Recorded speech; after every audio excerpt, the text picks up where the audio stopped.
Hi, in today's episode, we have Anupama.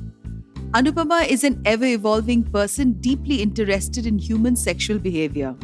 She has vastly researched alternative sexual lifestyles and has also written a series of nonfiction books on the subject with a pseudonym. She believes in transforming the outlook towards sexuality by structured quality conversations, like we are doing one now, one at a time. Apart from this space, she works as a content specialist, a researcher, writes poetry, and once you hear, you know that she sings very well. To me, I think that we live in a society where even now, sexuality is just justified only for reproduction of, the species ahead. It's not meant to be enjoyed. So, Anupama, you will have to tell me, considering this is the kind of narrative that all of us have been fed, that, you get married and then you have children, and only then, you're allowed to enjoy something that God has created for us. How and when did your entire journey, your inward journey to get into the space begin? Hi, and thanks for having me here. And to answer your question, I think, like everybody else, when I started menstruating, that's the first time I became conscious that I have a part of the body which has never been discussed before. And within my own body, I feel something which is not what I feel on the other parts of my body. So now, in retrospect, I can understand that it was probably arousal. It was something similar to what boys would have as a hard on. But at that point, there was nobody to talk to about it. And there wasn't even a term for what I felt.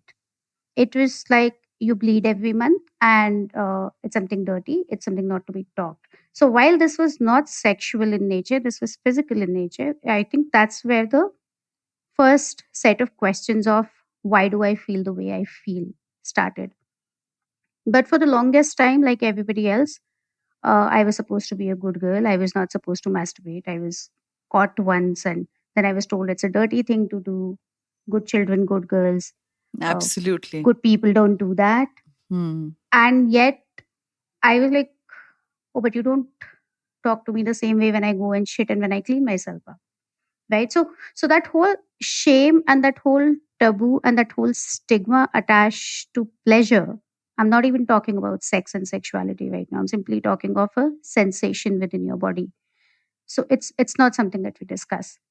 It came back to surface. It resurfaced for me when I moved to Delhi in 2006, I guess. Six, Where seven, were you yes. before that? I was born and brought up in a small city in Rajasthan. And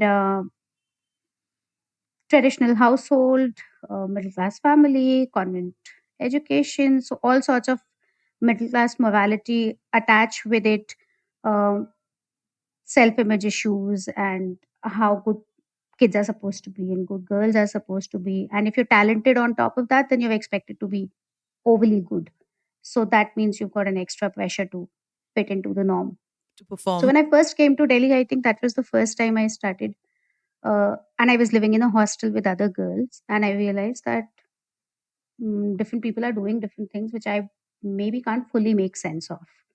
This included simple things also. This included things like eating meat. This included things like smoking, drinking. And for me, that was a cultural shock. And a part of that cultural shock was also sexuality. In the process, I discovered a few religious sects because I was trying to find my space, but my body would rebel because you're 22 now and you feel a certain way and there's no explanation that's been officially given despite being a biology student. So even so, here's the funny thing, right? As a biology student, you're expected to understand reproduction. Absolutely. We You're all used to taught a draw one line that. definition of coitus, but Yeah. you're not really uh, taught the psychology of it. You're not really given the space. I'm not even saying taught, I'm saying you're not given the space to uh, discuss the connection between body, sensation, and emotions. There's no space to discuss the combination of the three. But when you're all by yourself and you decide that it's time to go around and date, then you also discover that other people have different experiences than you do. So one of my colleagues at that point, and she didn't know that my relationship with someone was long distance relationship. So she said, maybe you should watch porn. And that's the first time I watched porn. That was the first time I sat in a cyber cafe and sat in like that tiny little cubicle in a corner. You remember those box sized cubicles which we would sort of Absolutely. Yeah. partially shut. And I watched a porn movie and I got scandalized and I shut it and I said, okay, this is not for me. And oh my God, what is this? And I came back home. Over time, over due course, I discovered erotica. I discovered the literary consumption. Like I started consuming the literary version of descriptions of sex. And I ended up discovering good quality erotica. And in the process, also discovering what could things mean and what would actions imply apart from just reproduction. And Okay. gradually, I got exposed to the whole queer community, alternative fringe lifestyles, polyamory, BDSM, whatever else that whole spectrum of sexuality and pleasure is. But when I look back today, I think it was already, maybe it wasn't late for me personally, but I think 22 is too late to discover your body. If the legal age for getting married is 18, then I think the right age to talk about pleasure should also be before that. So yeah, so that's how my journey started and then gradually evolved. So now that you tell me that you began at the age of 22, which even in a normal Indian society is like people are so concerned about virginity, masturbation. You're told that you're going to have.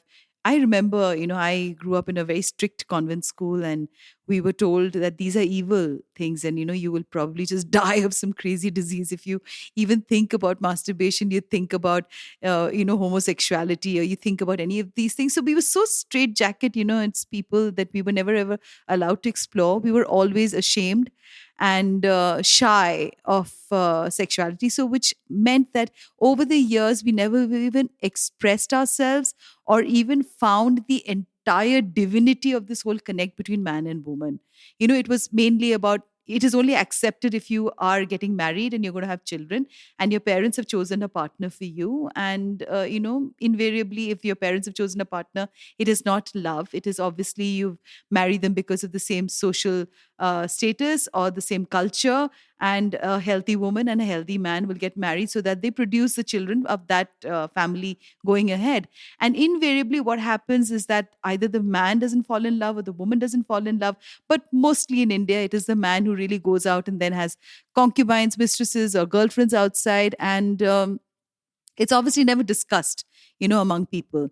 And this whole shroud that we live under is such a hypocrisy that society has. So it would be very interesting to know about the work that you've done in the space of polyamory. Well, there's only one thing where, like, the first thing where I want to begin is that all of this, in all of this, one thing that we rule out is that monogamy and marriage, for that matter, is a social and a legal construct. Probably at Absolutely. some point in past, it was started because we needed to figure out who is the father of a said child. And that must have happened because we wanted to transfer property. We wanted to figure out who do I give my land to or who do I give my cattle to. And and in that sense, if you look at it, marriage in itself is a very, very patriarchal structure. It's not a gender neutral structure because the property is mostly transferred from the father to the offspring. Now, over time, sure, that's changing, but that's where I think it must have started. But then that also means that if that's not the natural construct, then probably polygamy, polygyny, polyandry, polyamory is what is natural for the body. My goodness, that was quite a few words. Please repeat that once again, Anupama, for me. Polyandry, polyamory, and Polygyny. I'll get into that. Like all I'll, right, I'll I'll try and get only into the essential jargon so that we all sort right, of okay. um so so what I'm saying is that the ability to love multiple people, which is polyamory, must have been the natural desire. We also experience in the animal world, for that matter. Researchers have proven that there are a lot of animal species which are by default polyamorous. They have multiple partners, a different partner every season, or maybe multiple partners in the same season. So, so if we look at it biologically, I think polyamory or multiples in case of animal sexual relationships, in case of human beings, because we like to believe that we have evolved and so we call it amorous or loving relationships, the desire to have multiple partners is something very natural. Now, add to that desire the fact that you are supposed to now fit into a social structure. And because the structure is patriarchal in nature, because the property is coming from the father, so polygyny, which is one man marrying multiple women, is still acceptable, but polyandry isn't. Because the only way you can control a woman is by controlling her sexuality. So you control the sexuality, you ensure that she doesn't go to anybody else, and the 9 months that she's pregnant, she's entirely dependent on the man. And well, there we are. There we go judging women for we're busy slut shaming them, we're busy calling them out for having sexual desires, we're busy calling them out for even wanting to talk to other men for that matter. That's one bit of the problem. So I started off as a monogamous person just like everybody else because I was conditioned. Up, you're a good girl, you're supposed to get married, and there is going to be this one person who your family is going to choose for you, or you are going to choose for yourself and take the approval of your family, and then you're going to surrender your whole self to them. We don't teach people that marriage is a partnership. We don't teach people that marriage is also a relationship. It's not just a legal framework, it's also two people. We are so busy in filling up the marriage as a combination of two families and it's a union of two societies and all that, fancy paraphernalia to it. And so when I first came across a partner who was parallelly seeing someone, I was shocked because this was not something that I was used to. This was not something that I was told was right. And I broke up. So it was your partner. It was the guy that I was dating at that All point. right. Okay. And then the next default state was I'm not going to date anybody because men are all douchebags. they want mistresses and they want Men are multiple all girls and- douchebags. So people who are listening to this podcast, both Anupama and me repeat again, that's what we thought. Okay. But they're not. That's what we thought. Right? Yeah. But they're not. And then I started hanging around with queer friends. So I don't identify as queer, but I identify as an ally. And when I saw people having to be in multiple relationships for different reasons, so there was this gay friend who was willing to marry a woman so that the family could be pacified. And he wanted to marry a lesbian woman so that both of them could have an extramarital relationship. And I was like, okay, I'm sorry, I need to wrap my head around this. My goodness, repeat that again. This is amazing. This is this gay man. He wanted to pacify his family. So he decided to get married to his friend. And his friend hoped to find a friend who would be willing to marry him despite being a lesbian so that they could both have their relationships outside the wedlock, and at the same time the family would be happy with the pretense that a guy and a girl are married. All is well. And I was struggling to wrap my head around it. I was like, I'm sorry, but can I please take some time to process this? How does this even work? Also, what happened was my first exposure to alternative sexualities, which is specifically, so to say, BDSM and polyamory, was with Westerners. It was not with Indian people, and it was online. So I felt safe because online was like physically, you're not in my proximity. You can't come and meet me. You can't do anything about my address. You can't stalk me. You can't harass me. At the best, what you can do is you can probably stalk me online on a few portals and I can block your ID. Okay. So because it felt safe, it also allowed me a lot of scope to discuss. And unlike what I've observed a lot in the Indian community, Westerners were genuinely at that point interested in discussing about stuff rather than just fantasy role playing. So this was not sexting that was happening. This was serious conversations happening. Yeah. These were conversations like you and I are having like after 15 years of my beginning of the exploration today. So they answered a lot of my questions. And what were the questions at that time, Anupama? So my questions would be like, okay, so so what if I want to be a virgin even in a marriage? And then they would explain to me gradually how asexuality played out. And I was like, but why can't I feel myself attracted to men if I'm not in love with them. And that's how I discovered demisexuality. That's how I discovered, okay, so why does she hang around a lot with that girl? And what is this happening when they're role playing? And that's when I got to realize, oh, okay, so queer, and then the whole queer theory. And then they would deep dive into it. And then they would ask you to read references. They would give you links that you could refer. Like it was, in a It way, was very it was, academic. no, it wasn't academic. It was actually very community driven. Okay. So the links that they gave me were not really research papers or anything. They were people's stories, they were people's lives, they were people's blogs, where people were Okay. talking from their lived experiences.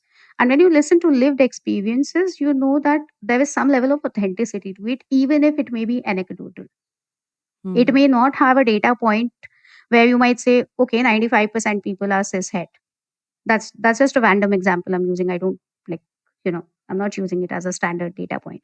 But I'm saying that this is not a data point, and these are people that you're engaging with. And when you engage with people, you at some level also gain the confidence of making your own choices, even if those choices may not fit into the normal framework. But it must have been so difficult, Anupama, to even delve into all of this. I mean, hats off to you to be able to find your voice. So tell me, were people who you spoke to on the internet, did you ever connect with any one of them one on one? From the Westerners, no.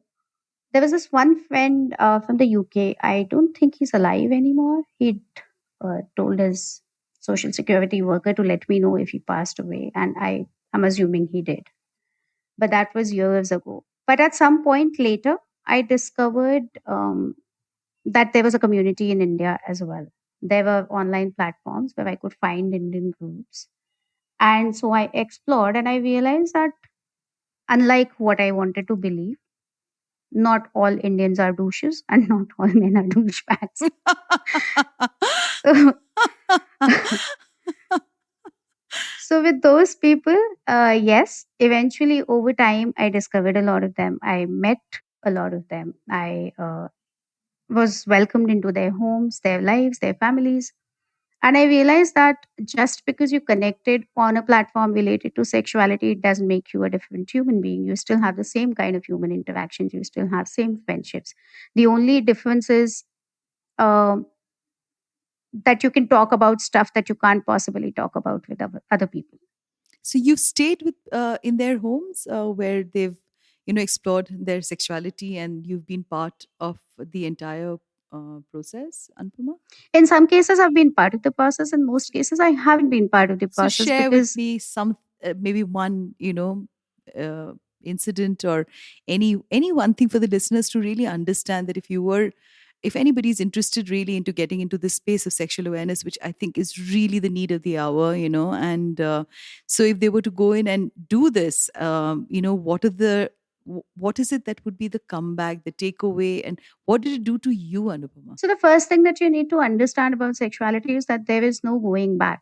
Once you've discovered yourself, whatever that discovery is, it's only a journey forward. Like you can't see things and then unsee them. You can't discover things and then undiscover them. You can choose to forget them. You can choose to ignore them. You can choose to not indulge in them, but you can't unsee them. That's one.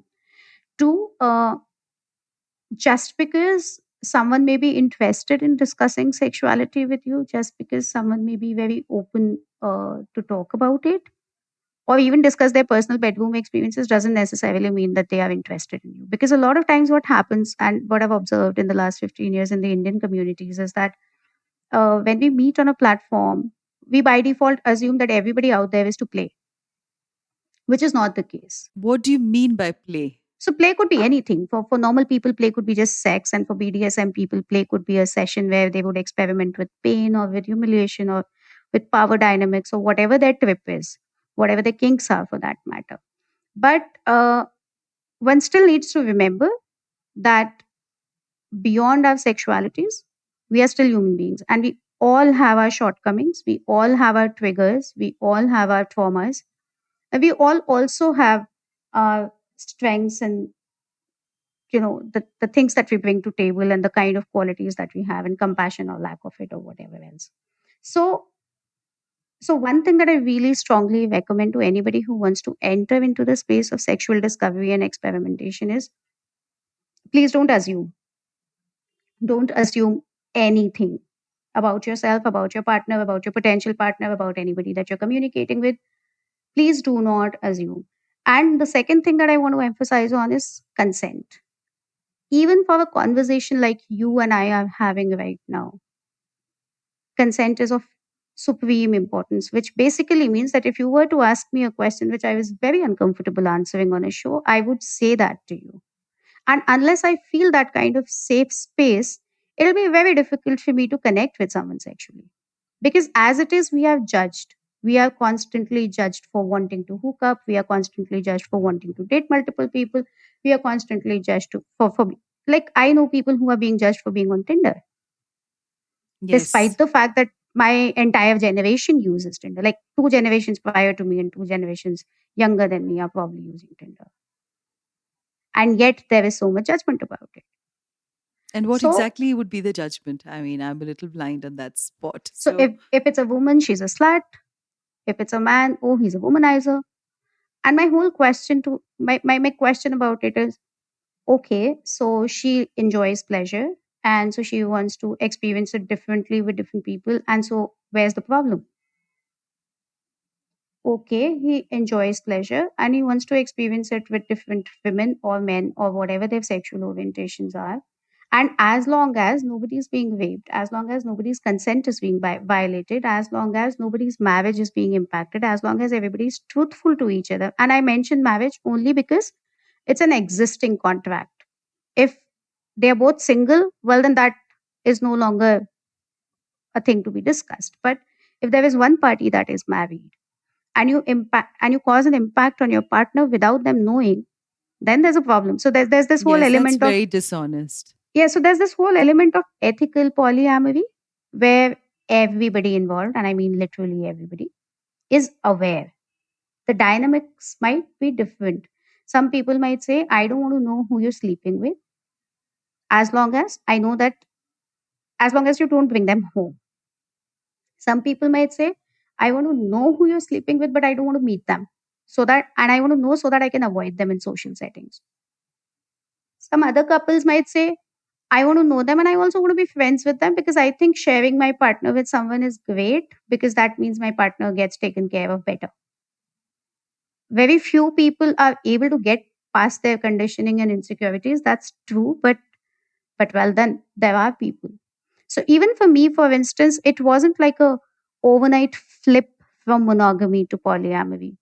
The stages were, okay, I'm monogamous, to uh, okay, I don't mind if my partner goes around with someone as long as he doesn't bring them home and as long as I'm the most important person in their life, to okay, maybe I don't mind knowing them as a friend. Now I'm at a point where I'm like, listen, you have a life which you've been living for X number of years before I came to your life. I have a life which I've been living. I don't see the reason to change it for you. You shouldn't have a reason to change it for me, as long as we know our boundaries. So from I want to be the only person in your life, it's gradually moved on to let's have boundaries, let's discuss what we want, let's discuss what is not negotiable.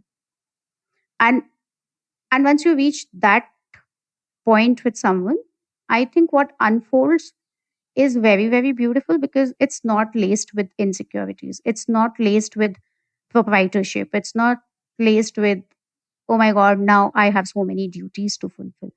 It's laced with, I am evolving, so are you, and let's contribute to each other. The whole question, is about this whole word that you used, insecurity.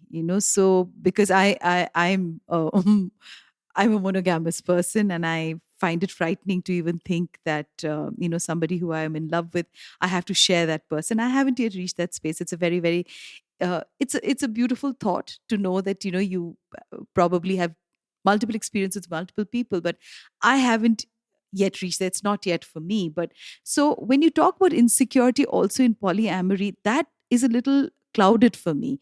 So if you are so open, because sexuality is such a strong energy between two people, I've always believed that. And what differentiates us from animals is this, that animals have sex to produce their species.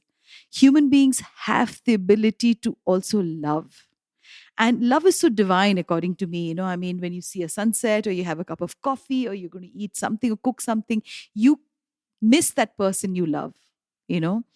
And so I would like you to throw a little bit of light on this aspect of insecurity in polyamory. I think it will be fantastic for me to understand this from you. See, an insecurity in polyamory is not any different from the insecurities in monogamy. The insecurities are still the same. Will he be with me? Will he still love me? Does he still love me? Does she still love me? Am I still attractive? Do I still earn enough? Am I able to keep her happy? Am I good enough? I think the fundamental insecurity always in any relationship, mono or poly, is am I good enough? Now, monogamous people hide it because they don't have to address it because there's no Oh, out and yeah, out it's second, totally buried. Yeah. right? With Hmm. polyamorous people, the only difference is because I know that my partner will have multiple partners or that my partner supposedly knows that I will have multiple people. We bring it out, we put it on the table and we discuss. So, one thing that really sustains polyamory, which ideally should also sustain monogamy, is conversations and communication. But even before that, there was something that you said and it struck out to me was, which was that, I can't imagine sharing my partner with someone and I haven't reached that stage. And that's absolutely okay too. Just because my set of experiences are around polyamory doesn't necessarily mean that they are the only valid set of experiences. My parents are very happily monogamous, so after a successful 40 years, almost 40 years of married life. And and I don't see a pretense there. Maybe there is at a subconscious level, maybe there are things that they say and there are things that they do to each other which they may not mean. But on the surface of it, in the functionality of it, in observation of it, it's a happy married life. Do I have any reason to say, oh my God, they don't know what they're missing out on? No. And similar. So one thing that I want to say to monogamous people who are listening to us is that you're not missing out on anything. I'm sure quite a few people will think that they are missing out, because the more people I talk to about marriage, and it is amazing, this whole pandemic has played out so crazily in everybody's life. Marriages have broken, the divorces have gone up because two people are suddenly stuck behind four walls, and they have to face each other, which they did not do earlier. They come to terms with their own sexual energy with each other, with their emotional compatibility with each other, the roles that women play, the role the man plays. And my goodness, and the more, and I also feel it's amazing, this whole, of course, at one level, there's so much of grief with the pandemic, and at another level there's such an awakening also, among people, because I think the dialogue, the conversation today is getting lot more honest than what it used to be. And it's an amazing change that we're seeing, right now. So, coming back to, I think when you talk about monogamous people who are married, I don't know, after a few years, and once the wife has had a child, and this whole, the whole gender kind of just completely shifts, because the entire responsibility generally, mostly, is with the woman, and her body changes, and her sexual drive changes, and then invariably the men, uh, not too much changes in their physical or their emotional self, and then obviously they go out and they hide from their partners and they go and meet other women. And so polyamory, it's scary to me, but I do believe that there would be so many listeners right now who would really wish that they could open up and tell their partners, instead of hiding and saying that, no, what, I want to also meet someone else, because I think we both are very boring in bed together. So, there's such an underlying truth there, Anupama, that people do want to explore, but they don't have the guts. Because, when I look back at my own life, I think my mother always said this to me: oh my God, that girl is talking to boys. She has such a bad character. And this whole character assassination that they feed you with, that you are, I mean, in my head, I think in the initial years, when I, before I turned a teen, and then of course I became rebellious, but I was always, in my own head, I thought that I would appear slutty even if I spoke to a guy. And so obviously you completely, suppress your sexual energy, and it comes out in different forms in the later years, because I do believe it's one of the strongest energies that a human being has. And God is just, if there is something called God or divinity, I believe that we've been gifted with this exchange of energy, Anupama. So yes, when you say, for my listeners, that that it's okay to be monogamous, I think quite a few of them would want to be polygamous. And polyandry is something that really interests me. I think the entire shift of gender conversation will change, and I don't think that will happen till I live. But I would really like you to tell me a little, maybe and share an incident of somebody who came and shared their trauma with you, because there's so many times you can't express things that you would want. And how did you talk to them or help them show, the path forward? So there were two things. One, I'll quickly take an example and sort of share how polyamory can be better processed, especially for those who want to experience polyamory, whether they have a man or a woman. So think of it like you have a basic cuisine that you really like. Your ghar ka khana, your dal chawal with maybe aloo bhaja or something. Aloo And bhaja, yes. and then there is this occasional biryani that you want. And then there's also the coffee that you want. And then there's also a dessert that you want. So think of it like there is a primary compatibility that you have with someone, what you call as energy exchange. Now, I personally, I don't come from, like, I systematically choose to not associate sexual energy or sexuality with the whole God element, so to say, for the simple reason that it then brings in a lot of connotations from our religious conditioning. The minute we say God or the minute I say divinity, there is a certain way I perceive it in. And the minute I start looking at that perception, the whole judgment and denial and taboo and purity and chastity and all those conversations start coming in. So the way I simplify is to not look at that religious angle and simply say that this is an energy exchange, just like intellectual exchange, which I'm having with you right now, just like probably a sensual exchange that some of our listeners might be listening to two women talk about sexuality, and it might be playing in their heads, and you know it that it's possible, and I know it that it's possible, and it's okay, right? So the important thing is acceptance, and which brings me to the question that you asked.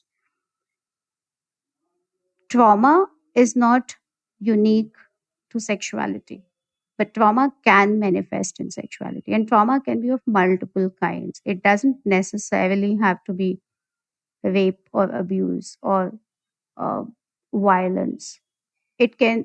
It doesn't even have to be very strong sense of body shaming. It can be something as simple as the fact that when you were being raised, you were always made to wear long skirts, and so Absolutely. subconsciously you were receiving the message that there's something to hide. There's something to hide. It shouldn't be shown. There is something to hide. There's something wrong with this which I can't show.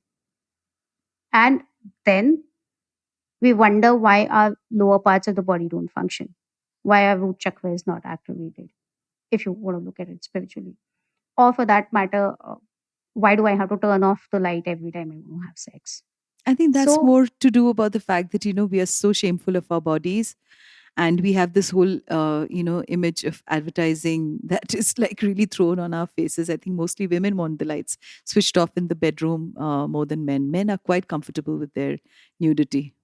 but that's also because women are the ones who've had to live to the extremely over exacting standards of beauty as it was perceived by A men man, selling yeah, products, right? absolutely.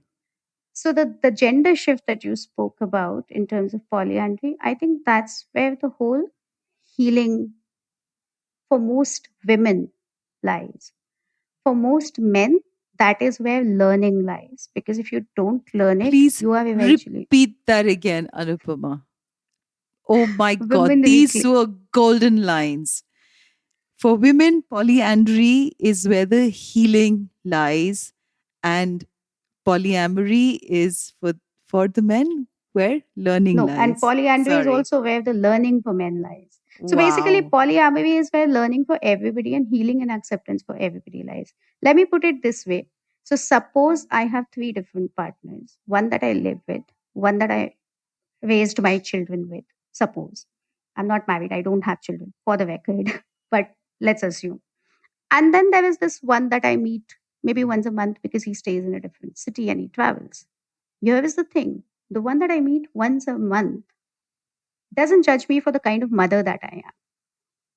He's fine with whatever kind of mother I may be, as long as I'm not abusive towards children because children come first. But then that again is my value system. So for by my value system, if he doesn't judge me to be the mother that I am, I'm good with that level of acceptance. The one that I raise my children with doesn't judge me for whether I'm fat or whether I'm tall or whether I'm short, whether I'm bald. Because for him, what's important is what kind of a mother I am. That's a different level of acceptance. The one that I live with has a different kind of acceptance for me in the sense that he is capable of tolerating my day to day tantrums, PMSs, mood swings, and I am able to bear his. And I don't see a reason why either of them should be competing with each other. They're looking at different facets of one person, and there is no competition. Think of it like so, one of the things that really can help people, both men and women, wrap their hands around polyamory is an analogy of the IIM score. So when you take an exam like CAT or GMAT, there is an overall cutoff that you have to score, and there is a sectional cutoff you must clear. Think of it like that. You may be great at data analytics, but you may not be that great at verbal ability, and it's all right. And you need somebody to accept. You just need to find a college that will accept you for whatever verbal ability you have. Right. So your primary partner or whoever you want to spend your life has to be that person who cuts off the overall and who also cuts off all the sectionals. And please don't expect miracles. Nobody's perfect. Like at the end of the day, the reason why people are attracted to polyamory is because nobody is perfect. If we were all perfect, we would all also be equally suffocating to each other. Absolutely. As you say, variety is the spice to life, you know? Even the spice element for that matter is more like a temptation. So I wouldn't even call it spice. I would just simply say variety is a necessity. Like you can't eat the same dal and the same chawal every single day, thrice a day. So it's not really a spice. It's actually a necessity. Yeah, we just don't want to accept it. Yes. We've been conditioned to not accept it because it's convenient. It's convenient to condition people to go for easy things. See, polyamory is always going to be difficult. There are Why? more people in the equation, so there are more conversations. Everybody has to be comfortable. Then there are going to be competitions for time. There's going to be always a debate for who gets to spend which day of the week with whom. Oh my god, मुझे आज तुम्हारे साथ movie के लिए जाना है. I want to go for a movie. Go to a movie with you. At the same time, your other partner might have a medical emergency. Who takes precedence? Some of it can be solved by common sense. Some of it cannot be because people can get jealous. People can get insecure. People can be needy. People can have different requirements in the relationship. And how does one maneuver that? Communication is how one maneuvers that. You talk and you talk like there's nothing like over communication. I've been told a few times that, oh, you don't have to over communicate. I don't think there's anything like over communication. Oh, there's never ever anything called over communication. Absolutely. Right. So the more you communicate, and I think that it helps to have a structure to communication in the sense of before communicating to your partner, you also need to sit down and figure out for yourself what are those three things that you would just not compromise on. What are those five things that you must have in a relationship? I'm just using three and five as random numbers, whatever your list is. And then there'll be areas which you'll be okay making adjustments, so to say. Adjust kar lo thoda. So there'll be things that you may be willing to adjust, and there may be things which you may not be willing to adjust. And that's how you set your boundaries. Also, uh, one of the really good tools for communication is what we call as the safe words. So Okay. say um, you and I are in a relationship hypothetically, and you are constantly doing something that triggers me. It may or may not be related to you. It could also be something that brings up a past trauma, but it's not a bad behavior, so to say. Okay. So, what we do is there are two ways of saying it. One is that I say, can you please stop doing this? Why don't you stop doing this? You always do this. This really irritates me. So, this is a very Normal attacking behavior. slash accusatory Yes, it is. way of Yeah. saying it, but which Mm, is also the most common way of saying it because absolutely. that's what we Yeah. see. Hmm. The alternative is for me to say, hey, yellow or red or green. Green is everything's great. Please keep doing what you're doing. Yellow is there is something that I want to talk to you about. You want to slow down. And red is okay, you've triggered me to a point that this needs to stop, whatever that this is. That this could be sex, that this could be cooking together, that this could be demanding time from each other, that this could be a conversation for that matter. But what it does, what these safe words do is they take out the personal sting. They take out that I am being blamed and attacked feeling. They leave you with, okay, there's a problem, there's a situation that we need to address, but they don't leave you with, I did something wrong. And that really leads to a relationship getting more grounded and more solidified in its root. This is amazing. I think this has been one of my most favorite podcast interview, Anupama, in a really, really long time. I am in admiration and I am honored to have you today on my podcast. I think what you're doing is not what everybody can do. And I still remember our meeting in Delhi, in that cafe. And I remember hugging you and leaving that day when we spoke to each other. March on, Tigress. And I hope to have you in another episode to explain to our listeners about BDSM and kink, because it's not something I too am completely in the know how. And I look forward to more conversations with you, Anupama. Thank you so very much for being on this podcast. And as my um, partner who does the entire sound in the recording, and when I told him that we were going to do polyamory, he said it's one of the best things in which you can share rent. That, So that is such a cute and a practical way of looking it's at it. such a cute That's and a true. practical way. So I just burst out laughing when Roshan said this to me, that I think it's one of the best ways that one can share rent, and he says that with a straight face. And thank you very much. And if we were to get in touch with you, where can we find you, Anupama? Do you want to share it with your listeners Yes, or with my listeners, if there's somebody who would like to talk to you, who would like your guidance, who would like to know where are the polyamory society, or if there's in any way they would like their lives to become a lot more lighter because they cannot express to another friend or, to their partners, if they were to understand a little bit more about themselves, can they get in touch with you? Do you have a site on which you write? Do you have an Instagram handle where they can follow you? Do you have anything of that sort that you could so I'm share? most active on my Facebook profile. Okay. No, but before that, I need to say something to you. It was a sheer pleasure to actually be with you today because just as strongly as you remember our Delhi meeting, so do I. And and when you said you wanted to do a podcast and you wanted to sort of talk about polyamory, I was like, finally, I get to speak with her.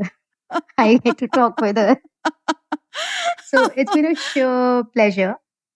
And for your listeners, where they can get in touch with me is the best way to get in touch with me is my Facebook.